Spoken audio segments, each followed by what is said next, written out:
بعد تخاريف ترامب مع المكسيك وكندا انه عايز يضم كندا للولايات المتحدة تبقى الولاية 51، وعايز يقفل الحدود ويسنكرها خالص مع المكسيك ويرحل اللاجئين، ودخل في حرب تجارية مع المكسيك، فرض رسوم تجارية عالية 25% على المكسيك وعلى كندا، ودخل في حروب تجارية مع الصين ومع الاتحاد الأوروبي، وطايح الراجل يمين وشمال ومش عاجبه حد ولا همه حد ولا تحالفات ولا غيره. تحسه كده جاي من كوكب تاني، راجل كده عايش ايه زي البلطجي اللي فارد عضلاته وماشي بقى يفرد اتاوه على الجميع.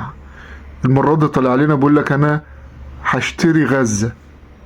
مش عارف يعني هو شاف اعلان بيع غزة فين، في اي جورنال ولا في اي جريدة ولا في اي موقع، بس هو الراجل بيقول لك انا يعني لن اتنازل، يعني انا هشتري غزة وهتنازل اجزاء منها لبعض دول الشرق الاوسط لايه، لإعادة تعميرها يعني وبنائها من جديد. وإن أنا مش يعني الراجل يعني بيحب الفلسطينيين قوي، يعني عايز يخرجهم بره وهو هيبني غزة وتبقى تحت السيادة الأمريكية، وهيفرق من الأراضي غزة دي على الدول اللي حواليها موجودة. بسم الله ما شاء الله، يعني حساس قوي يعني الراجل وعنده مشاعر كده. هيهتم بالفلسطينيين ولن يسمح بقتلهم بتاتا، وإنه هيسمح لبعض اللاجئين منهم إن هم يدخلوا أمريكا.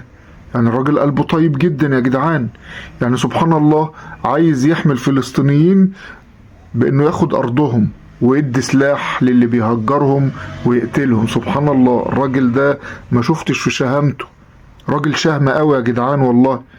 ما تفهمش الراجل ده واكل ايه ولا بيشرب ايه ولا بيصطبح ايه، محدش عارف صراحة.